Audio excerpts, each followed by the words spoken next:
Welcome to the Better Men Podcast. I'm Tamana Toga, and I work in the field of social work, and I've been doing this for about half a decade now. And one thing that I do love is catching up with men who have stories of overcoming, stories of victory, stories of triumph over life-controlling issues. And today, we are going to catch up with a friend of mine, a work colleague, James Anthony Haines.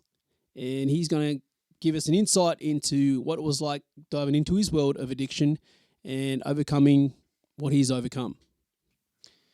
James, welcome to the show. Thanks for having me, Tamana. From Western Sydney? Yeah, Western Sydney. So Penrith, Blue Mountains, predominantly grew up, with a few spells elsewhere. But yeah, basically I'm a bit of a Westie, you might say. Yeah. Love it, mate. And a cyclist. Mate, how is the fitness going as well, mate? You're still staying in shape? You're still looking after yourself and eating all the good things? Oh, look, I don't know about that. I don't know about the latter, T. But for me, it's the mental health benefits, to be honest, Tamana, that the prime motivator for maintaining that consistency. Mate, if you're looking what I'm looking at, mate, like seriously, dude, like you've got the figure of a 20-year-old, mate. No one would guess that you're in your late 30s, mate. You're in your prime, dude. You are in your prime. But mate, look, obviously we'll get into your story about going through the hurdles of addiction and obviously coming out on the other side to be the victorious man that you are. And obviously, man, like we've built our relationship over some time. But I've just got to ask this question, mate. Why Tottenham Hotspurs? Yeah, good question. You wouldn't living on the other side of the world, you wouldn't naturally gravitate towards them, would you? No, it's pretty simple. A large chunk of my family's from that region of North London, so I've got a hereditary link to it. So you're from England? Well, no, not directly. Like my father's side of the family is. So, from you don't need to be ashamed, mate. Like no. Well, to be honest, I'm a bit of an Anglophile. Yeah. I love English culture. I love being over there. Obviously, that's a bit difficult at the moment, but I love the times that I've spent over there. And it's not not a particularly rewarding sports side. Yeah, but I love the culture, love the history, love all that, love the literature, love all that side of my English heritage. That's awesome, mate. I mean, like you're a Penrith Panthers supporter and you're a Tottenham Hotspurs, so they're kind of the same in terms of thick skin. Because obviously to go for such a club, you definitely would have to make sure that you definitely can, weather all kinds of banter because you would get it left, right, and centre. You poor thing. Let's move along though, mate. You're a family man, obviously married for what? Yeah. Just on March the 10th, it'll be 14 years. Wow! So, congratulations, man. Awesome. Yeah, thank you. That's fantastic. And obviously you're a father as well. So yeah. My daughter turned 10 relatively recently. So yeah, it's what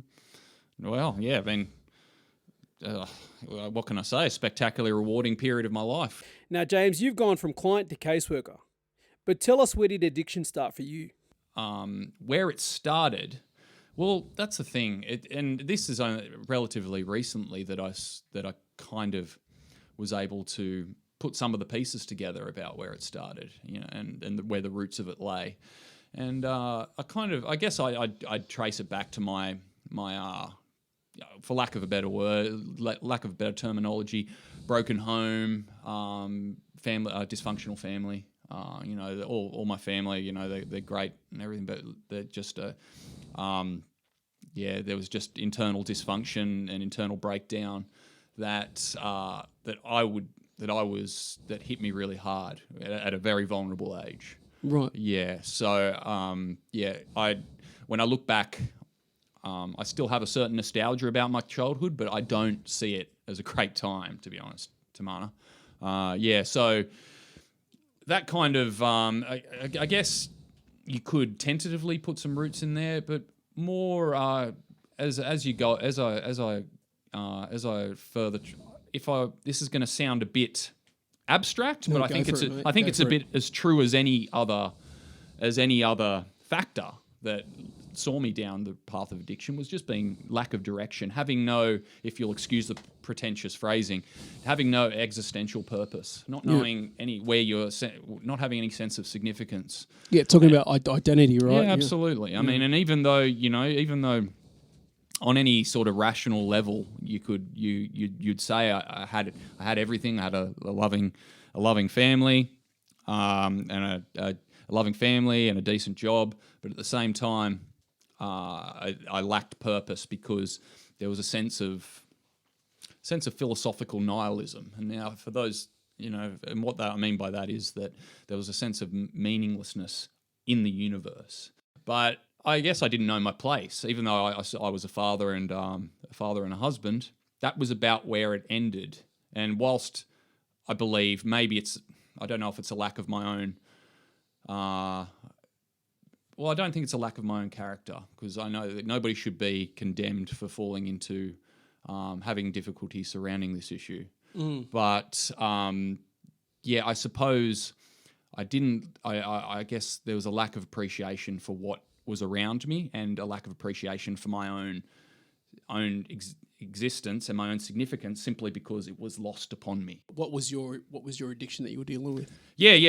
Primarily, it was alcohol that was my number one poison, if you like. It was one drug of choice, but there was also peripheral to that. There was numerous other drugs, such as pharmaceuticals, downers, uppers, this sort of stuff, cannabis. What are we talking in terms of length? How long were you in addiction for? Well, I would say I was in addiction in a technical sense for a period of about 10 years, but it only became really of complete fatal proportions. And to give you some reference points, go for it, man.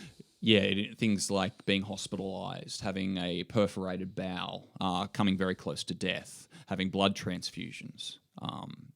Things of this nature. Not to mention things like putting yourself at risk, in terms of driving, things like this. In that sense as well. So, yeah.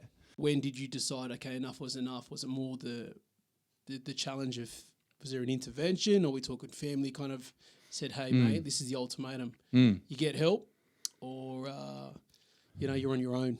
Yeah. Well, there certainly was that moment, but there was a significant lead up to it. How old were you at that time? I was 33. Okay.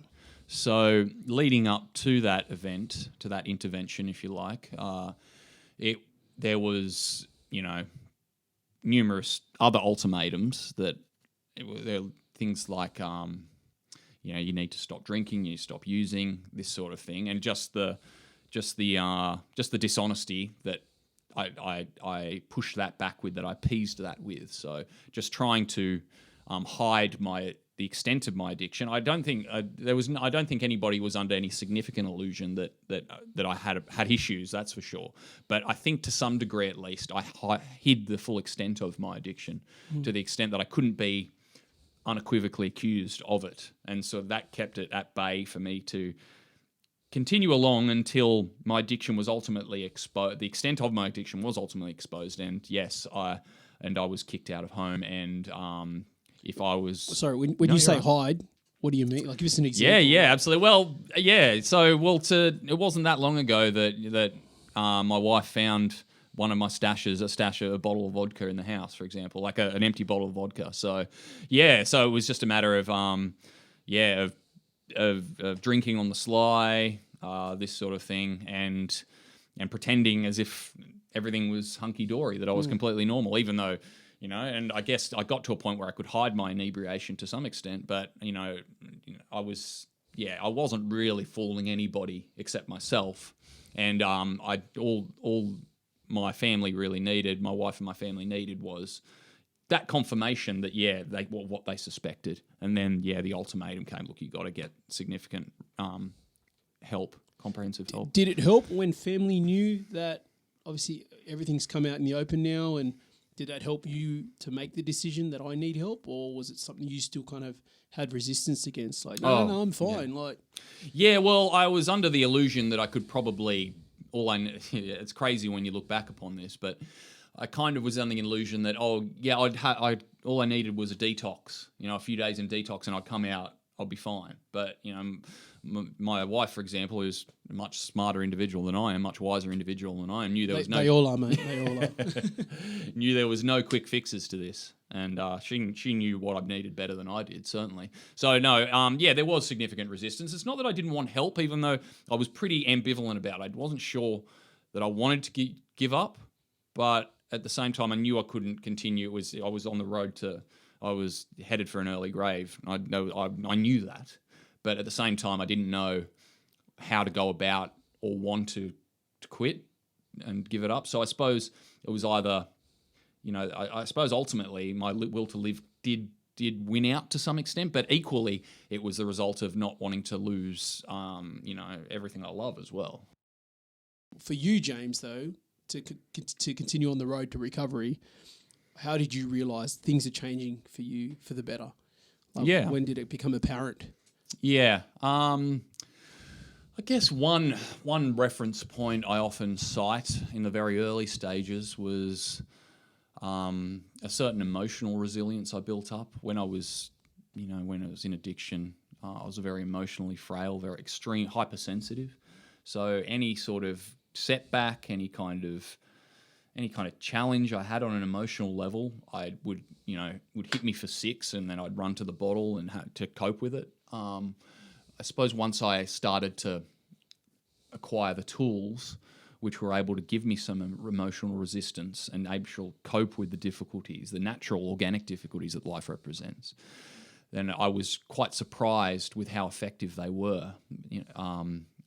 For example, when my wife made it clear I wasn't permitted to come back home on weekend leave, for example, I was surprised at how resilient I was to that rebuke. Yeah, to hear that would have been tough. Yeah, from your partner, absolutely. Yeah, but I was really, as I say, I was shocked, alarmed that I had the mechanism to be able to cope with a setback like that. Yeah, it's huge.